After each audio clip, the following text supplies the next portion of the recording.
Hello students, मैं कुशल शर्मा। आप देख रहे हैं मेरे यूट्यूब चैनल कुशल क्लासेस। तो देखिए, आज हम third chapter linear equation in two variable के इंपॉर्टेंट क्वेश्चंस करने वाले हैं।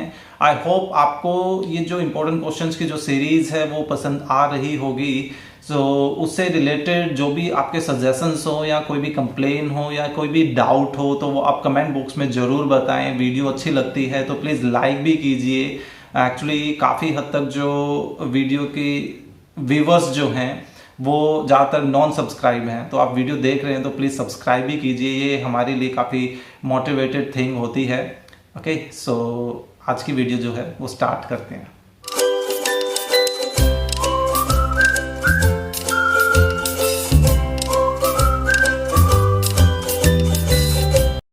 तो देखिए, फर्स्ट क्वेश्चन क्या है। If the system of equations, दो इक्वेशंस हमें गिवन है, इज इनकंसिस्टेंट, देन वहाँ से हमें के की वैल्यू फाइंड आउट करनी है। ठीक है, तो हम इन इक्वेशंस को अपने स्टैंडर्ड जो फॉर्म होती है उनसे कंपेयर करें तो ये जो इसको a1 बोल देते हैं, ये 3 हो गया, b1 अपना क्या हो जाएगा 1 हो जाएगा और c1 अपना वो भी 1 है।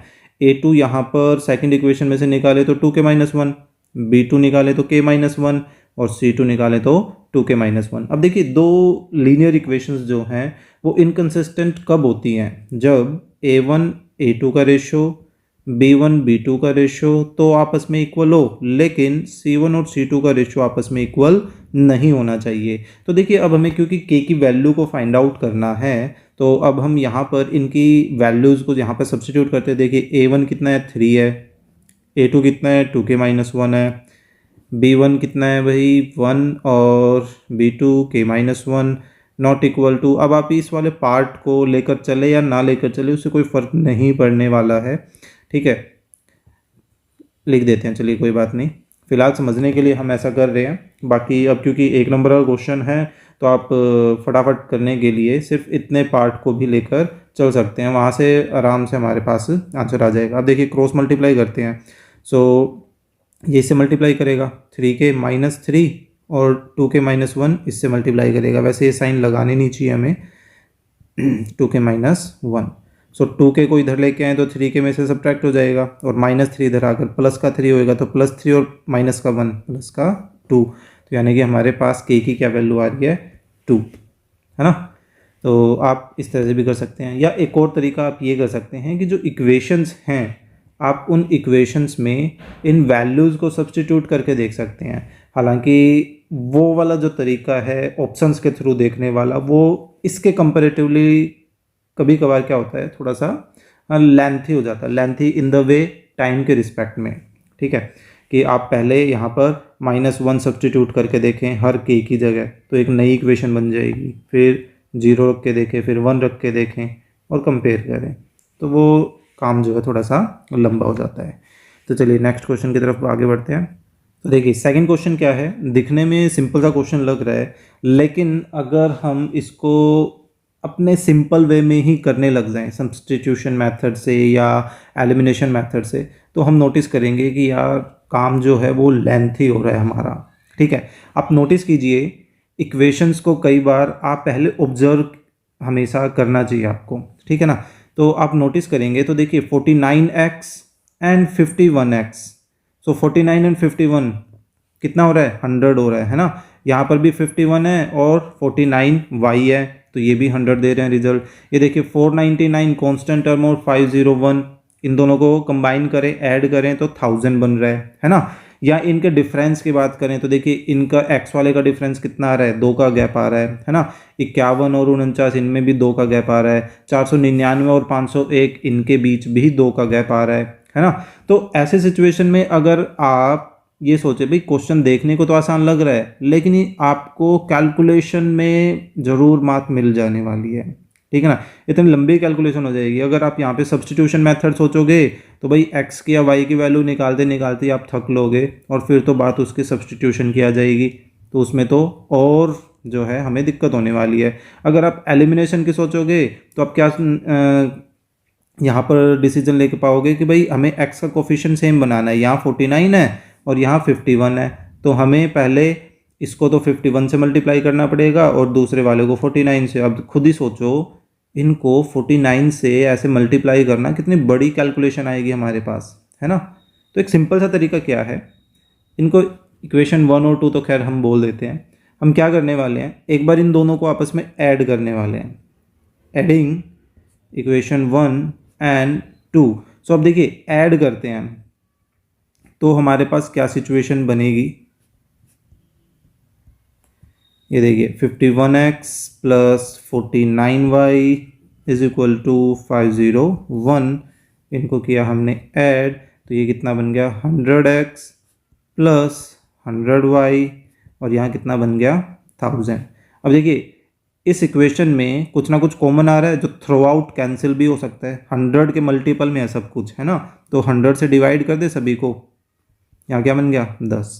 तो आप नोटिस करोगे कि भाई x और y में से किसी एक की वैल्यू नहीं आई है, एक नई इक्वेशन बन गई है, लेकिन एक ऐसी इक्वेशन बन गई जो समझने में काफ़ी हद तक आसान है गिवन के कंपेरेटिवली, है ना।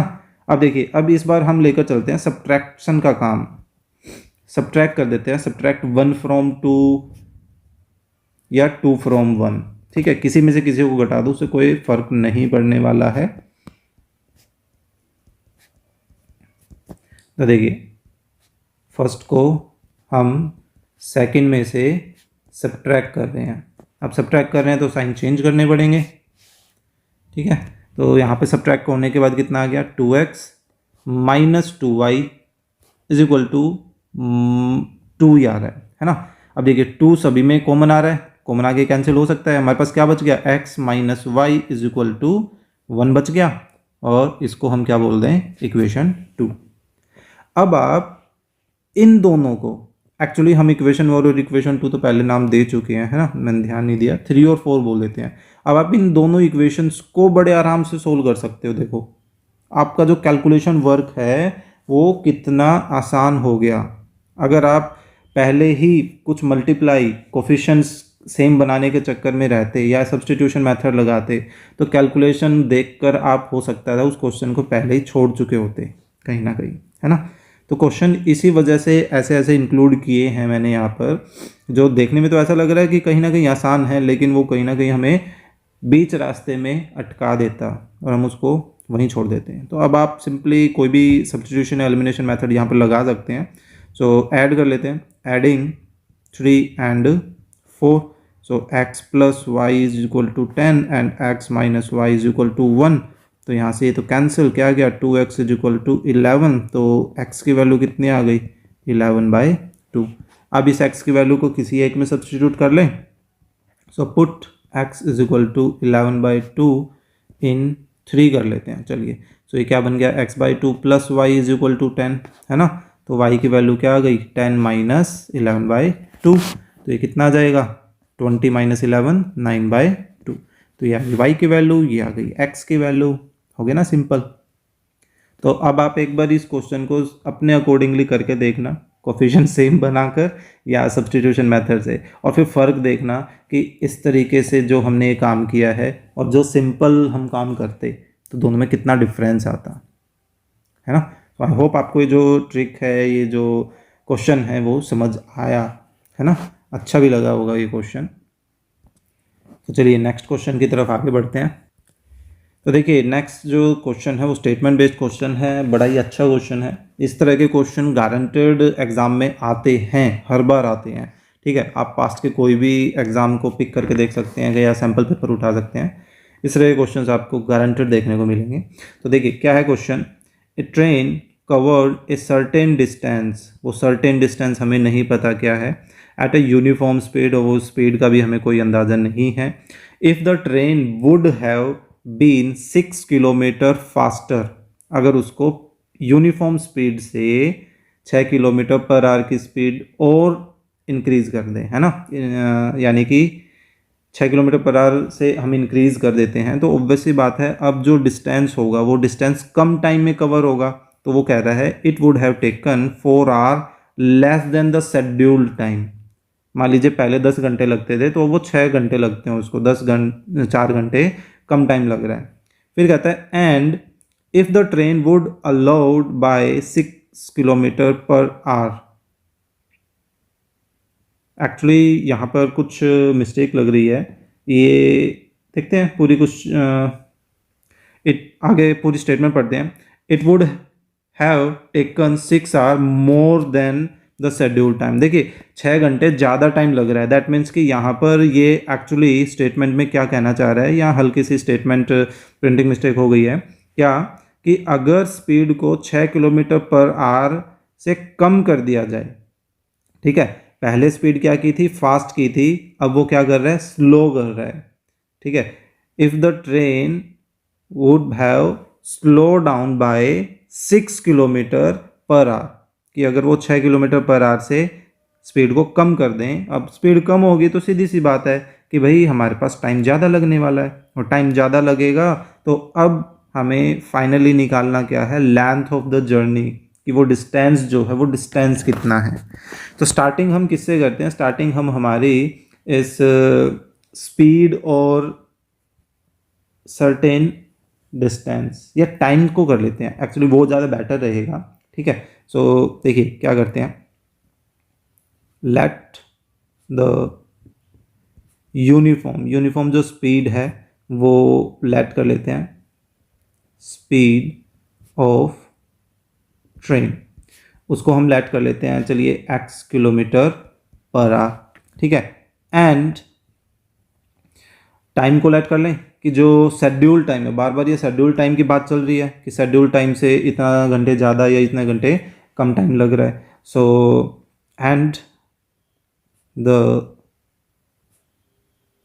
शेड्यूल्ड टाइम, इसको मान लेते हैं y hours, okay. So obviously बात है, देयरफॉर जो डिस्टेंस होगा, हमें डिस्टेंस ही निकालना है ना, so distance to be covered, तो वो कितना हो जाएगा, स्पीड इनटू टाइम, तो ये क्या आ गया हमारे पास, डिस्टेंस, तो इसकी यूनिट किलोमीटर में आ गई, है ना।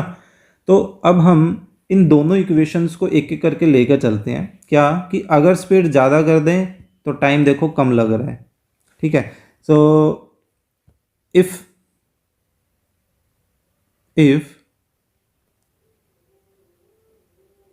या ऐसे करते हैं, इंक्रीज्ड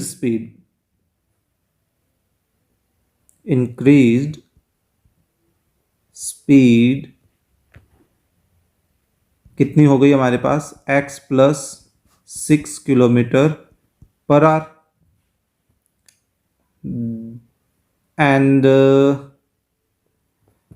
रिड्यूस्ड टाइम, अब क्योंकि स्पीड इंक्रीज हुई है तो टाइम ऑब्वियसली बात है रिड्यूस होगा, पहले कितना टाइम लगता था, y आवर्स, तो कितना टाइम कम लग रहा है, 4 घंटे कम लग रहा है उसको, तो y माइनस 4 आवर्स। तो अब देखिए हमारे पास फिर से न्यू स्पीड और न्यू टाइम है, तो अगेन हमारे पास जो डिस्टेंस होगा वो डिस्टेंस कितना होगा, देयरफॉर डिस्टेंस किसके इक्वल होगा, स्पीड इनटू टाइम, जबकि यहाँ पर स्पीड अब कितनी है फिलहाल की करंट सिचुएशन में, वो x प्लस 6 है और टाइम कितना है, y माइनस 4 है, तो वही स्पीड इनटू टाइम से हमारे पास क्या आ गया, डिस्टेंस आ गया। जबकि हम ऊपर नोटिस करेंगे कि भाई डिस्टेंस तो फ्रॉम 1 से हमारे पास कितना है, xy है, वो तो एक्चुअल जो यूनिफॉर्म स्पीड थी और जो शेड्यूल टाइम था उसके अकॉर्डिंग डिस्टेंस था, है ना, लेकिन हमने न्यू स्पीड और न्यू टाइम के अकॉर्डिंगली एक नया डिस्टेंस निकाला, तो अब भाई एक पर्टिकुलर डिस्टेंस तो चेंज होने से रहा, चाहे कितनी स्पीड कम ज़्यादा कर लें डिस्टेंस उतना ही रहेगा, तो हमने उनको यूज़ किया। अब हम क्या करने वाले हैं, इन दोनों ब्रैकेट को सिंपली मल्टीप्लाई कर लेंगे, तो x इंटू वाई XY, फिर माइनस का 4x प्लस 6y माइनस 24, है ना। लेफ्ट साइड में हमने XY कहाँ से यूज़ की वो बता देते हैं, फ्रॉम 1 से, तो देखिए XY दोनों तरफ सेम है, कैंसिल हो गया, है ना। अब सब कुछ आप दूसरी तरफ शिफ्ट करना चाहे तो शिफ्ट कर सकते हैं, तो वो क्या बन जाएगा आपके पास, 4x माइनस का 6y, ऐसा करते हैं कांस्टेंट को उधर ही रहने देते हैं। एक बात और यहाँ पर देखने को मिल रही है कि भाई सभी में 2 कॉमन आ रहा है, तो क्यों ना इस इक्वेशन को थोड़ा सा सॉर्ट कर लें, है ना, हमारे लिए बाद में कैलकुलेशन वर्क जो है थोड़ा सा आसान हो जाएगा, इसको बोल देते हैं 2। अब हम लेके चलते हैं न्यू स्टेटमेंट पे काम करते हैं। देखिए अब जो है स्पीड 6 किलोमीटर पर आवर कम कर रहे हैं, स्लो डाउन पाएगी ये यहाँ पर, है ना। तो अब स्पीड कम हो रही है तो टाइम ज़्यादा लगेगा। सो अब रिड्यूस्ड स्पीड लिखते हैं। इस बार जो है ना स्पीड रिड्यूस हो रही है, पिछली बार स्पीड इंक्रीज हो रही थी। रिड्यूस्ड स्पीड कितनी कर रहे हैं, 6 किलोमीटर पर आवर, है ना। देयरफॉर इंक्रीज टाइम, अब टाइम इंक्रीज होगा, स्पीड रिड्यूस हुई है तो टाइम इंक्रीज हो जाएगा। कितना टाइम इंक्रीज हो रहा है, बाय 6 आवर्स, 6 घंटे ज़्यादा लग रहे हैं। सो सॉरी वाई था, है ना, वाई प्लस 6 आर। तो अब इन दोनों के अकॉर्डिंगली डिस्टेंस कितना होगा, therefore distance to be covered वो कितना हो जाएगा हमारे पास, x minus 6 and y plus 6, जबकि एक्चुअल डिस्टेंस तो एक्स वाई है। अब राइट साइड में हम ब्रैकेट्स ओपन कर लेते हैं, है ना। फिर से यहाँ मेंशन कर देते हैं भाई एक्स वाई कहाँ से आया, फ्रॉम 1 से आया। अब दोनों तरफ एक्स वाई से एक्स वाई कैंसिल, तो ऐसा करते हैं इस 36 को दूसरी तरफ शिफ्ट कर देते हैं, तो क्या हो जाएगा, प्लस का 36 हो जाएगा, और 6x plus sorry minus 6y को एक तरफ हमने रहने दिया। अब सभी में 6 कॉमन आ रहा है, 6 कॉमन ले लेते हैं, ये बन गए हमारे पास अलग इक्वेशन। अब बड़े आराम से हम यहाँ से x और y की जो वैल्यू है वो फाइंड आउट कर सकते हैं फ्रॉम 2 और फ्रॉम 3 से, है ना। तो चलिए ट्राई करते हैं क्या बनता है। ऐसा करते हैं कि इक्वेशन 2 या 3 में, इक्वेशन 3 में 3 मल्टीप्लाई कर देते हैं। सो 3x माइनस 3y एंड 18। तो ऐसा करते हैं, चलिए इसको बोल देते हैं 4, और अब कर लेते हैं सब्ट्रैक्शन का काम, है ना। सब्ट्रैक्ट 2 फ्रॉम 4, 4 में से 2 को सब्ट्रैक्ट कर लेते हैं। तो देखिए ये आ गई 4 और ये आ गई 2।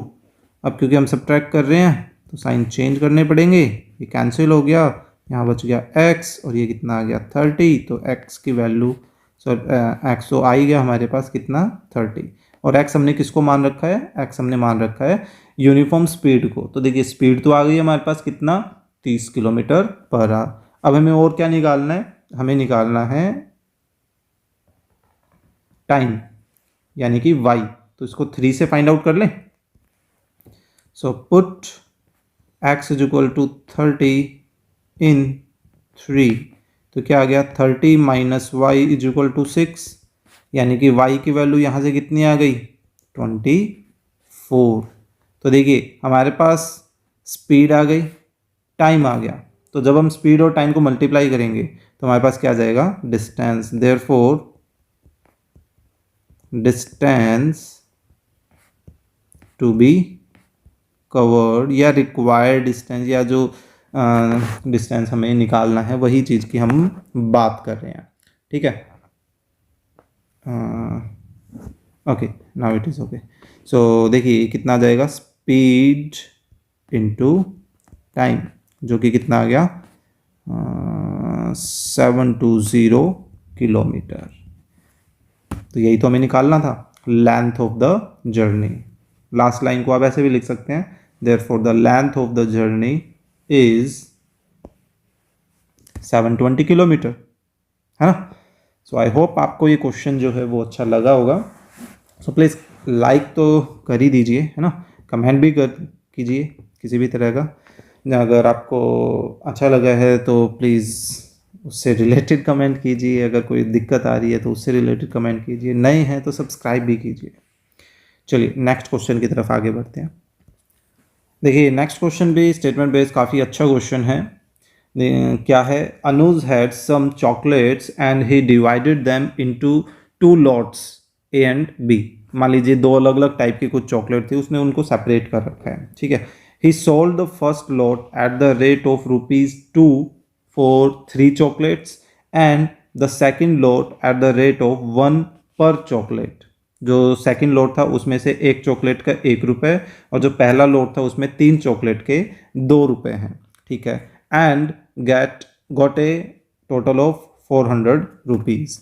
If he had sold the first lot at the rate of, अब ये कह रहा है कि सिचुएशन चेंज कर रहा है कि अगर उसने पहले लॉट में 1 रुपीज़ पर चॉकलेट बेची होती एंड द सेकेंड लॉट में से 5 चॉकलेट के 4 रुपये लिए होते, देन उस कंडीशन में the total collection would have been 460, तो उसको 460 रुपये मिलते। पहले 400 मिल रहे थे तो नई सिचुएशन में 460 मिलते। तो अब ये पूछना चाह रहा है कि find the total number of chocolate he had, कि उसके पास टोटल चॉकलेट कितनी है वो हमें पता करनी है। तो हम ऐसा करते हैं, यहाँ पर जो लॉट ए और लॉट बी हैं उनमें जो नंबर ऑफ चॉकलेट्स हैं उनको लेट कर लेते हैं, है ना। So let the number of chocolates in lot A, उसको x मान लेते हैं, and the number of chocolates in lot B, उसको y मान लेते हैं, ठीक है। अब यहाँ पर इन फर्स्ट लॉट की अगर हम बात करें या हम ऐसे बोलें, therefore total number of chocolates जो कि हमें निकालनी है वो कितनी हो जाएगी, x + y, बेसिकली ये चीज़ है ना। सो इन फर्स्ट लॉट की अगर हम बात करें, इन लॉट ए, तो देखिए पहले वो 3 चॉकलेट 2 रुपए की बेच रहा है ना। सो कॉस्ट ऑफ 3 चॉकलेट्स कितनी है, ₹2। Therefore cost of 1 chocolate, unitary method लगा लिया, वो कितने रुपए की हो जाएगी, 2/3 की, है ना। लेकिन लॉट ए में तो x चॉकलेट्स हैं, है ना। Therefore cost of x chocolates कितनी हो जाएगी, 2/3 रुपीज़, है ना। और इन सेकंड लॉट में वो क्या कर रहा है, इन लॉट बी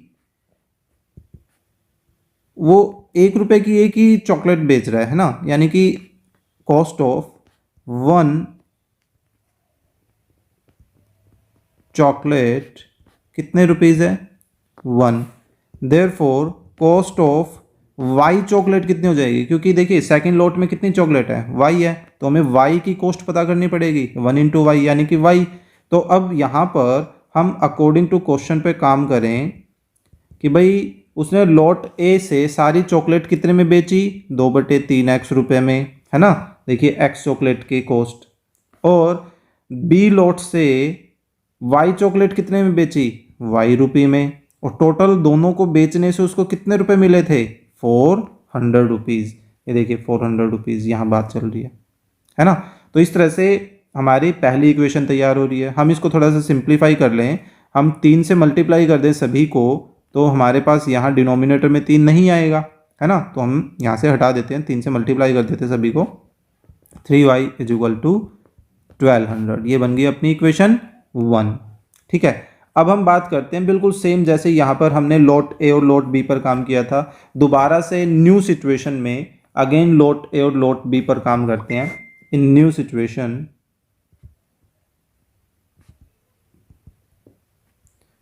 सिचुएशन हमारे पास इन लॉट ए, फिलहाल नई सिचुएशन में तो देखिए लॉट ए में फर्स्ट लॉट में एक चॉकलेट 1 रुपये की ही बेच रहा है ना। Cost of 1 chocolate is equal to ₹1। Therefore cost of x chocolate कितनी हो गई, x रुपीज़ की हो गई, राइट। और सेकंड लॉट में, लॉट बी में कॉस्ट ऑफ कितनी चॉकलेट है, यहाँ चेंज था, यहाँ देखिए वो 5 चॉकलेट 4 रुपये में बेच रहा है, तो सेकंड लॉट में तो y चॉकलेट्स हैं, है ना, तो हमें उनकी कॉस्ट निकालनी है। तो देखिए कॉस्ट ऑफ 5 चॉकलेट्स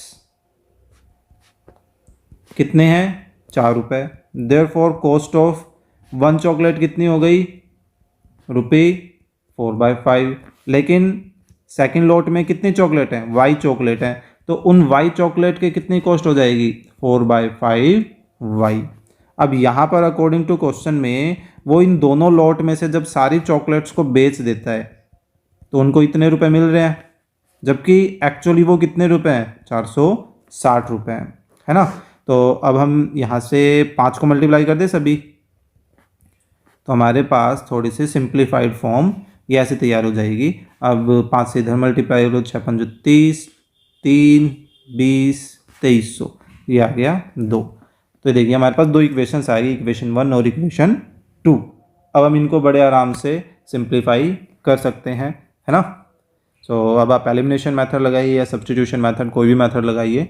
मेन यहाँ पर मैं आपको एक डिफरेंट क्वेश्चन को रिप्रेजेंट करना चाहता था, जो नॉर्मली हमारी एनसीईआरटी में तो खैर नहीं देखने को मिल रहा। हमें इतना थोड़ा सा, हमें क्वेश्चन ऐसे ही मिलने वाले हैं एग्ज़ाम में, हल्के से ट्रिकी। दैट मीन्स कि आपको स्टेटमेंट समझ आ गई तो आपको क्वेश्चन में कोई दिक्कत खैर नहीं आने वाली है, ठीक है। ज़्यादातर बच्चों को स्टेटमेंट ही समझ में नहीं आती है, आगे का जो क्वेश्चन है वो तो अब कोई भी कर लेगा। यहाँ से एलिमिनेशन या सब्स्टिट्यूशन मेथड से हम बड़े आराम से सॉल्यूशन कर सकते हैं, राइट। चलिए नेक्स्ट क्वेश्चन की तरफ आगे बढ़ते हैं। देखिए नेक्स्ट क्वेश्चन अपना असर्शन रीजन से रिलेटेड है। क्या है कि पहली स्टेटमेंट हमें असर्शन की गिवन है कि there are infinite number of lines which passes through 1 3। मान लीजिए ये कोई पॉइंट है 1 3, ठीक है। तो इस पॉइंट से इनफाइनाइट लाइन पास कर सकती हैं, बिल्कुल सही स्टेटमेंट है भाई, है ना, कि इस पॉइंट से इनफाइनाइट लाइंस जो हैं वो बड़े आराम से पास हो सकती है, यानी कि स्टेटमेंट ए जो है वो तो बिल्कुल सही है। सेकंड क्या है, a linear equation in 2 variable have infinitely many solution. कि मान लीजिए हमारे पास एक सिंपल सी 2 वेरिएबल की एक इक्वेशन है, ठीक है, तो इसके इनफाइनाइट सॉल्यूशन हो सकते हैं, ये भी बिल्कुल सही है। 9th क्लास से पढ़ते आ रहे हैं हम, है ना, कि भाई हमने यहाँ पे 1 1 रखा तो भी 2 आ रहा है, यहाँ पे -3 और 5 रख देते हैं तो भी हमारे पास देखिए 2 रिजल्ट आ रहा है। यहाँ पे 1 रखा और चलिए 1 तो नहीं, यहाँ पे 4 रख देते हैं और यहाँ फिर हम रख देते हैं -2 रख देते हैं तो भी हमारे पास, तो दैट मीन्स कि x और y के कितने भी वैल्यूज यहाँ पे सब्स्टिट्यूट कर सकते हैं। तो अकॉर्डिंग टू दैट रीजन भी अपना ट्रू है। लेकिन खुद सोचिए, क्या ये रीजन इस असर्शन को रिप्रेजेंट कर रहा है? बिल्कुल भी नहीं कर रहा, इसका कोई रेफरेंस है ही नहीं उसके साथ, है ना। तो हमारे पास एक ऐसा ऑप्शन देखने को मिलेगा कि असर्शन यानी कि स्टेटमेंट ए और statement B both are true, but statement R जो है यानी सेकंड स्टेटमेंट वो फर्स्ट स्टेटमेंट का रेफरेंस नहीं है, वो उसको रिप्रेजेंट नहीं कर रहा है, ठीक है। चलिए नेक्स्ट देखिए, नेक्स्ट क्वेश्चन है फाइंड द वैल्यू ऑफ के for which the following equations have infinite number of solution. अब इनफाइनाइट सॉल्यूशंस कब होते हैं? जब ये दोनों जो हैं क्या है, एक दूसरे के ऊपर लाई करें, ये दोनों लाइन जो हैं जब इनका आप ग्राफ तैयार करें तो उन दोनों का ग्राफ बिल्कुल सेम बने, है ना, सेम लाइन से रिप्रेजेंट हो। और ऐसे सिचुएशन में हमारे पास रेशियो क्या होता है, जैसे इसको अगर हम कंपेयर करें a1x plus b1y is equal to c1 और इसको a2x plus b2y is equal to c2 से, तो इनफाइनाइट की सिचुएशन में क्या होता है भाई, a1 a2 का रेशियो, b1 b2 का रेशियो, c1 और c2 का रेशियो सभी क्या हो, आपस में इक्वल हो। तो अब हम यहाँ पर इनके वैल्यूज़ को ही यहाँ पर सब्स्टिट्यूट करते हैं। तो देखिए 2/k-1, 3/k+2, है ना, और c अपना 7/3k। तो अगर हम पहले फर्स्ट 2 को लेकर चलें तो वहाँ से हमारे पास क्रॉस मल्टीप्लाई से क्या रिजल्ट आ रहा है चेक करें, 3k-3, सो 2k को उधर शिफ्ट करें तो यहाँ पर k बचेगा, -3 को इधर शिफ्ट करें तो 4 और 3 7 हो जाएगा। यहाँ से तो k की वैल्यू 7 आ रही है। तो अब हम किन्हीं और को लेकर चले, यहाँ से और चेक करते हैं क्या सेम रिजल्ट आ रहा है हमारे पास। सो यहाँ से हम क्रॉस मल्टीप्लाई करते हैं, सो 3 × 3 9k और यहाँ से इनको मल्टीप्लाई करें तो ये बन गया हमारे पास 7k + 14, तो ये इधर सब्ट्रैक्ट करेगा तो 2k और इज इक्वल टू 14 बचा, तो यहाँ से भी हमारे पास k की क्या वैल्यू आ रही है, 7 ही आ रही है। दैट मीन्स कि k का जो रिजल्ट होगा वो हमारे पास 7 होगा। ओके, सो सिंपल सा क्वेश्चन था। नॉर्मली ये इस तरह का जो क्वेश्चन है वो 2 या 3 नंबर में कवर अप हो जाता है। ओके, देखिए नेक्स्ट क्वेश्चन भी बिल्कुल आसान है, बस इसको इसलिए इंक्लूड किया गया इसमें क्योंकि बच्चे इस स्टेटमेंट को पढ़ के ही कंफ्यूज हो जाते हैं, वो क्वेश्चन अटैम्प्ट ही नहीं करते हैं। नॉर्मल देखिए दिया क्या गया है कि x is equal to A और y is equal to B जो है वो सॉल्यूशन है इस पेयर ऑफ लीनियर इक्वेशंस के, ठीक है, और हमें वहाँ से a और b की वैल्यू निकालनी है। अब उनको ये समझ ही नहीं आता कि अब आगे करें क्या। तो सिंपल सी बात है भाई, ये इनकी सॉल्यूशन होने का मतलब ये है कि भाई x की जगह आप a रख दीजिए और y की जगह b रख दीजिए। जब आप ऐसा करेंगे, अब दूसरी के रिप्लेसमेंट में भी हम ऐसा ही करते हैं, तो देखिए a plus B is equal to 4। तो हमने क्या नोटिस किया कि अब हमारे पास a और b में दो इक्वेशंस बन गई, लीनियर इक्वेशंस। अब हम इनको सोल्व करके अपना जो रिक्वायर्ड आंसर है वो चेक कर सकते हैं। तो देखिए इनको अगर हम सिंप्लीफाई करें तो b से तो b कैंसिल, ही कितना आ गया 2a इज इक्वल टू 6, तो a की वैल्यू कितनी आ गई 3। तो एक चीज़ आप नोटिस कीजिए, देखिए a सिर्फ इसमें है फर्स्ट पार्ट में, बाकी a इज इक्वल टू 3 किसी भी पार्ट में हमें देखने को नहीं मिल रहा है ना। दैट मीन्स कि अपना करेक्ट ऑप्शन क्या है, a ही है। बाकी आप इसको ऐसे करने की बजाय, अब इन्होंने देखिए क्या बोल रखा था भाई a और b सॉल्यूशंस हैं। सॉल्यूशन होने का मतलब है कि जो ये ऑप्शंस में ए बी की वैल्यूज दे रखी है इनको हम इनमें सब्स्टिट्यूट करके देख सकते थे। अब देखिए यहाँ पे क्या है, 3 और 1 है ए और बी की वैल्यू को, उसको अगर हम अपने इस फर्स्ट इक्वेशन में रख के देखते तो क्या आता, 3 माइनस 1 2 आ रहा है और उसकी जो राइट साइड है वो भी 2 है। तो अब हम इसको सेकेंड इक्वेशन में सब्स्टिट्यूट करके देखते तो भाई 3 प्लस 1 इज इक्वल टू क्या आ रहा है 4, और उसकी भी राइट साइड क्या है 4 ही है। यानी कि ये जो पहला ऑप्शन है, ये पहला ऑप्शन हमारी दोनों इक्वेशंस को सेटिस्फाई कर रहा है। तो हमने ऑप्शंस के थ्रू सब्स्टिट्यूशन से भी इस क्वेश्चन को करके देखा और वो सेटिस्फाई हो रहा है। बहुत से ऐसे ऑप्शन वाले क्वेश्चंस हैं जिनको ऑप्शन के थ्रू बड़े आराम से किया जा सकता है, ठीक है। किसी और को आप इसमें रख के देखोगे तो वो हो सकता है एक इक्वेशन को कर दे, दूसरे को ना करे, या दूसरे को कर दे पहले को ना करे। तो जैसे मान लीजिए ये इक्वेशन हम लेकर चलते हैं और इसमें हमने सी पार्ट लिया, 1 और 3 रख के देखते हैं, तो 1 प्लस 3 4, यानी कि उसको तो सेटिस्फाई कर रहा है, पर इसको सेटिस्फाई करेगा चेक करके देखें। देखिए एक्स की जगह 1 रखा और बी वाई की जगह हमने 3 रखा, तो ये तो रिजल्ट -2 आ रहा है, ये तो 2 के इक्वल नहीं है ना, जबकि उसकी राइट हैंड साइड कैसी थी 2 थी, तो उसको सेटिस्फाई नहीं कर रहा। तो ऑप्शंस के थ्रू भी आप जा सकते हैं, ये अप्रोच भी काफ़ी बेटर रहती है। ओके, चलिए नेक्स्ट करते हैं। देखिए ये भी काफ़ी अच्छा क्वेश्चन है। A 2 digit number is 4 times the sum of its digits and 3 time the product of its digits. तो देखिए एक 2 डिजिट का जो नंबर होता है ना, उसको रिप्रेजेंट कैसे किया जाता है, पहले हमें इस चीज़ को देखना होगा कि हम पहले नंबर्स के थ्रू, एग्जाम्पल के थ्रू काम करते हैं। मान लीजिए हमारे पास कोई 35 एक नंबर है, ठीक है।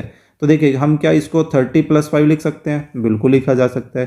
क्या हम 30 को 10 × 3 + 5 ऐसा लिख सकते हैं, यानी कि हमने 35 को ऐसा लिखा, क्या लिखा जा सकता है, बिल्कुल लिखा जा सकता है। चलिए कोई और ट्राई करते हैं, मान लीजिए 78 आ गया, तो देखिए 78 को क्या हम 10 × 7 + 8 ऐसा लिख सकते हैं, बिल्कुल लिखा जा सकता है। 70 70 और 8 78 हो गया।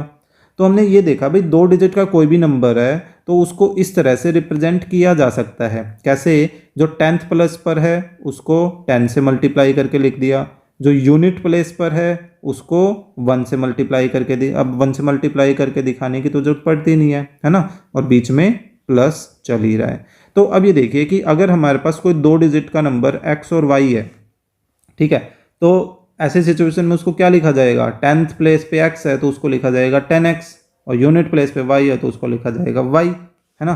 तो उसी पर बेस्ड ये क्वेश्चन है, तो उसी से रिलेटेड हम इसको पैटर्न वाइज करने वाले हैं। तो हमें क्या करना पड़ेगा, जब भी 2 डिजिट का कोई ऐसा नंबर होता है ना, तो हमें उसकी यूनिट प्लेस, उसकी जो 10th प्लेस है उनको कुछ लेट करना होता है, ठीक है। सो लेट कर लेते हैं, let the 10th place of 2 digit number, उसको एक्सलेट कर लें, and the unit place of 2 digit number को y कंसिडर कर लें। देयरफॉर 2 डिजिट का जो ये नंबर है वो क्या बन जाएगा, देयरफॉर 2 डिजिट नंबर क्या बन जाएगा, देखिए 10th प्लेस वाले को 10 के मल्टीपल में और यूनिट प्लेस वाले को यूनिट में, ये तो बन गया अपना वो 2 डिजिट का नंबर रिक्वायर्ड। अब अकॉर्डिंग टू क्वेश्चन में अब हमारे पास क्या सिचुएशन दे रखी है कि भाई ये जो नंबर है वो एक्चुअली 4 गुना है, ये देखिए 4 टाइम है, किसके 4 गुना है, सम ऑफ इट्स डिजिट्स, कि उसके जो डिजिट है x और y उनके सम के, है ना। तो हमने इसको सिंप्लीफाई किया तो ये क्या बन गया 4x प्लस 4y। अब इनको इधर शिफ्ट कर लें तो 4x इधर आके सब्ट्रैक्ट करेगा तो क्या बन गया 6x, और 4 इसमें से सब्ट्रैक्ट हुआ तो ये क्या बन गया माइनस का 3y is equal to 0। Okay, 3 सब से डिवाइड करवा दें, 3 कॉमन आ रहा था ना, वो हमने ख़त्म कर दिया। तो देखिए एक इक्वेशन तो ये बन गई, ठीक है, इसको 1 बोल देते हैं। अब दूसरे स्टेटमेंट में क्या कहता है, ये दो डिजिट का जो नंबर है इस 3 टाइम वो 3 गुना है, पहले क्या था 4 गुना था, अब 3 गुना है, लेकिन किसका, प्रोडक्ट ऑफ इट्स डिजिट, उसके डिजिट का जो प्रोडक्ट है उसके। एंड अब जो ये 10x प्लस वाई ये जो नंबर है वो 3 गुना है किसके, इन दोनों डिजिट के प्रोडक्ट के 3 गुना के इक्वल है ना। अब देखिए इस क्वेश्चन को हम चाहें तो वैसे 4th चैप्टर क्वाड्रेटिक इक्वेशन के थ्रू भी कर सकते हैं, लेकिन इसको अब हम इस 3rd चैप्टर के अकॉर्डिंग ही करते हैं। हम यहाँ से ये कर लेते हैं, देखिए y की वैल्यू निकाल लेते हैं, y को शिफ्ट किया तो इधर आ गया। अब हम ऐसा करते हैं, यहाँ पे ये जो y है ना, इस y की जगह इस 2x को रख देते हैं, सिर्फ एक चेंज कर रहे हैं, एक y की जगह चेंजेस कर रहे हैं, ठीक है। ये जो दूसरा y है वो हमने रहने दिया सेम, जान करके जो जैसी रिक्वायरमेंट है हमने उसी के अकॉर्डिंगली अपना काम कर लिया। ये बन गया 12x, ये 3x is equal to y है। अब देखिए क्योंकि 2 डिजिट का नंबर है तो दैट मीन्स ये जो x है ये कुछ ना कुछ तो होना चाहिए, जो 0 तो हो नहीं सकता, है ना, क्योंकि अगर ये 10th प्लेस वाले डिजिट 0 हो गई और यहाँ पर कोई 3 है तो ये 2 डिजिट का थोड़ी, ये तो 1 डिजिट का नंबर बोला जाएगा, है ना। तो दैट मीन्स सिंपल सी ये बात कहना चाह रहा हूँ कि ये जो x है वो क्या है, एक नॉन जीरो नंबर है, और नॉन जीरो नंबर है तो इन दोनों को आपस में कैंसिल किया जा सकता है ना। अब 3 इधर आकर क्या करेगा, डिवाइड करेगा 12 को, तो y की वैल्यू कितनी आ गई, 4 आ गई, है ना। अब इस y की वैल्यू को हम फ्रॉम 1 से x की वैल्यू निकालने में यूज कर सकते हैं, है ना। So put y is equal to 4 in 1, तो ये क्या आ गया 2x इज इक्वल टू 4, यानी कि x किसके इक्वल आ गया 2 के। देयरफॉर 2 डिजिट जो नंबर है वो क्या बन गया, वो 2 डिजिट नंबर हमारा बन गया 10 time of x plus y, यानी कि 24, है ना। Interesting question.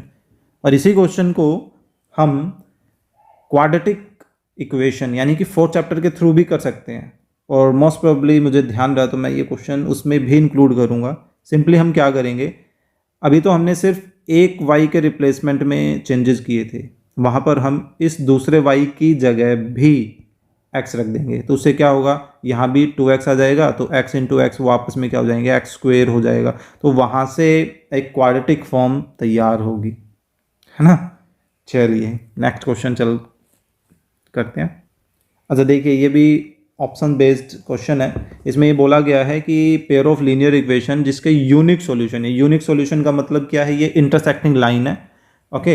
तो एक ही सॉल्यूशन आने वाला और एक सॉल्यूशन हमें दे रखा है, हमें सिंपली वो इक्वेशन बतानी है कि वो इक्वेशन क्या होगी, ठीक है। तो सिंपल सा तरीका है, आप इस -1 और 3 को इनमें सब्सटीट्यूट करके देख लो। अब कई बच्चे क्या करते हैं, इनको सोल्व करने लग जाते हैं, पहले इस पेयर को लिया, इनको सोल्व करने लग गए और उससे आंसर नहीं आया तो फिर दूसरे पेयर को लेते हैं, उनको सोल्व करने लग जाते हैं। हो सकता है हमारे पास डी ऑप्शन हो, तो वहाँ तक आते आते तो हमारा टाइम ज़्यादा वेस्ट होगा। तो उससे बेटर क्या है कि भाई x और y की ये जो -1 और 3 वैल्यूज़ हैं इनको इनमें सब्सटीट्यूट करके देखो, जो सेटिस्फाई कर जाए वो बेटर है ना। तो अब चेकआउट करने के लिए एक और बढ़िया तरीका क्या रहता है, देखिए कॉमन चीज़ें छाटा करो, जैसे x प्लस वाई और x प्लस वाई, ये तो देखिए साफ देखते ही हमारे पास इस सी ऑप्शन को तो आप काट सकते हैं। क्यों काट सकते हैं भाई, देखिए दो चीज़ों को ऐड करके एक जगह तो ये 4 ऑप्शन दिखा रहे हैं और एक जगह ये 7 ऑप्शन दिखा रहे हैं। सेम क्वेश्चन में दो क्वांटिटीज को जोड़ के 4 या 7 कैसे आ सकता है ना, या तो 4 आएगा या 7 आएगा।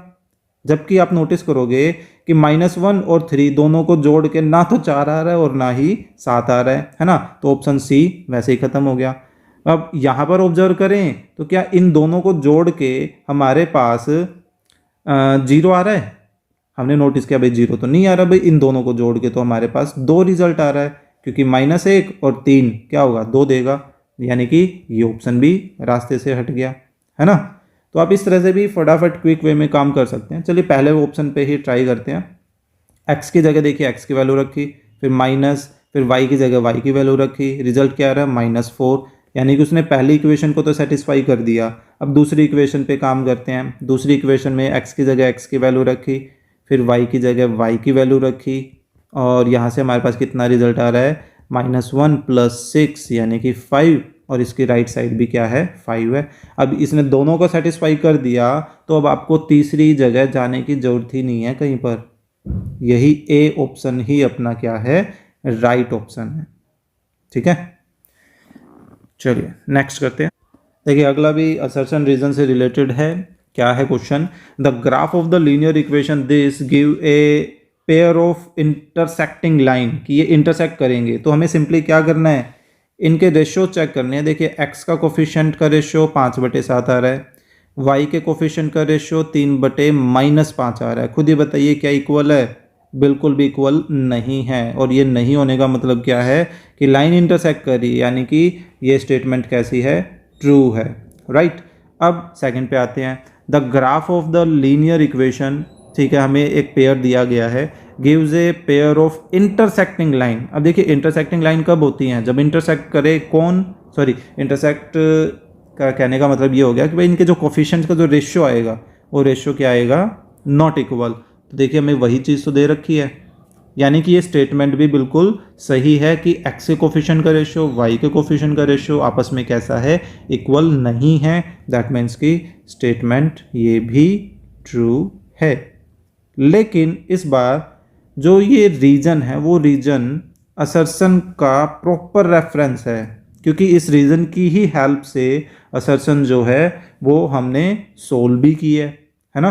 तो यानी कि इसमें जो ऑप्शन देखने को मिलेगा वो क्या मिलेगा कि statement A and statement R true and statement R is proper reference of statement A. Okay, चलिए नेक्स्ट और लास्ट क्वेश्चन करते हैं आज का।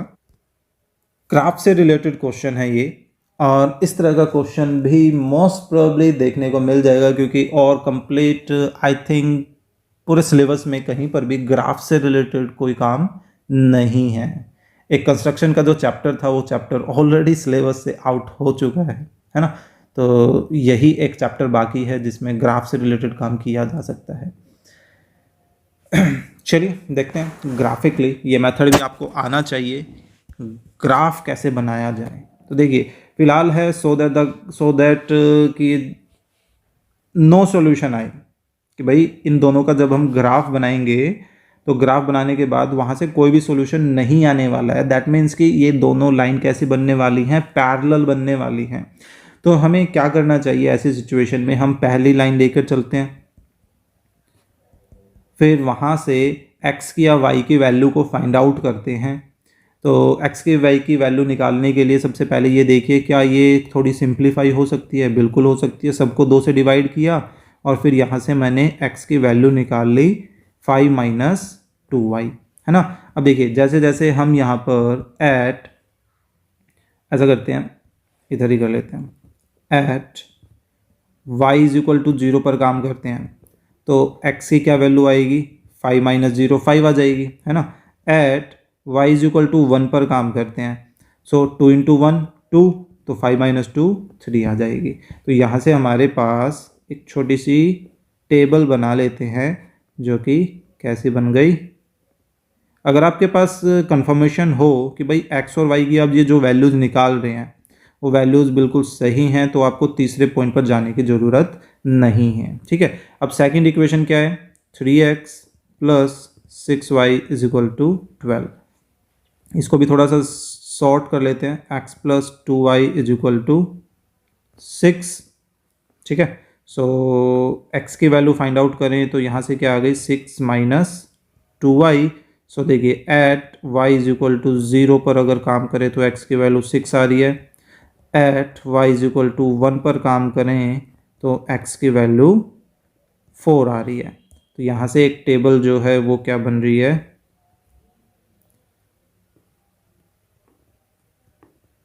ये बन गई हमारी 6, 0 एंड 4 एंड 1। तो ऐसा करते हैं हम, क्योंकि सारा का सारा जो मैक्सिमम वर्क है वो सिर्फ पॉजिटिव पार्ट पर ही चल रहा है, सो पॉजिटिव हिस्से पे ही काम कर लेते हैं।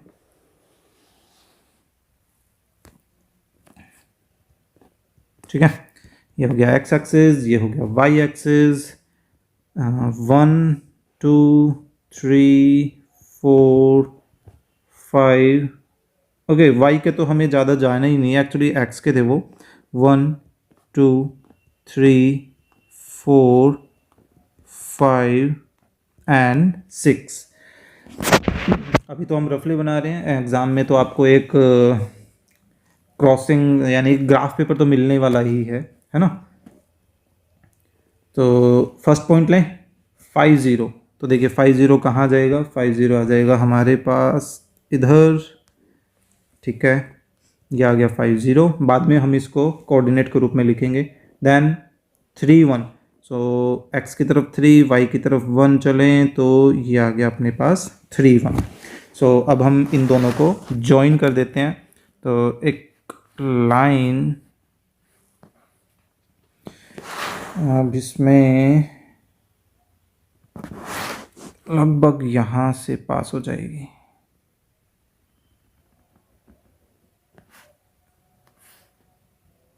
ठीक है, ओके, नेक्स्ट को लेते हैं 6 0। 6 0 अपने पास इधर है। ठीक है, एंड देन 4 1, 4 एंड 1 वो कहीं यहाँ है, और ये अपने पास कहाँ से पास होगी, 3 से। तो देखिए इस लाइन की इक्वेशन कुछ ऐसे बनने वाली है। दैट मीन्स कि ये बिल्कुल पैरेलल चल रही है इस पहले वाली लाइन के, है ना। तो यहाँ अपने पास इसके कोऑर्डिनेट तो क्या आ गए, इसके कोऑर्डिनेट आ गए 5 0, ये कोऑर्डिनेट है 3 1, that one is 4 1 and that one is 6 0, right. अब जब भी आप ग्राफ बनाएं तो स्केल भी ज़रूर मेंशन करें कि भाई एक्स एक्सिस पर 1 बॉक्स जो है आप कितना लेके चल रहे हैं, 1 यूनिट लेकर चल रहे हैं, एंड y एक्सिस पर भी आप 1 बॉक्स जो है वो 1 यूनिट को ही लेकर चल रहे हैं, राइट।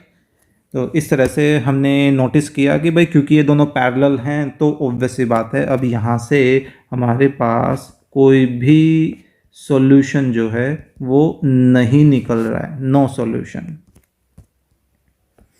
ओके, सो यही था हमारा क्वेश्चन। इसी तरह से आपको एक इंटरसेक्टिंग लाइन भी दी जा सकती है, या हमारे पास कंसिस्टेंट से जो रिलेटेड है कोइंसिडेंटल जो लाइन है वो भी दी जा सकती है। तो आई होप आज को ये जो आज के क्वेश्चंस हैं वो काफ़ी अच्छे लगे होंगे, काफ़ी कुछ आपको सीखने को मिला होगा। ओके, सो इसी तरह के क्वेश्चंस देखते रहने के लिए चैनल को सब्सक्राइब ज़रूर करें। वीडियो अच्छी लगी तो प्लीज़ लाइक और शेयर ज़रूर करें अपने फ्रेंड के साथ। Thank you.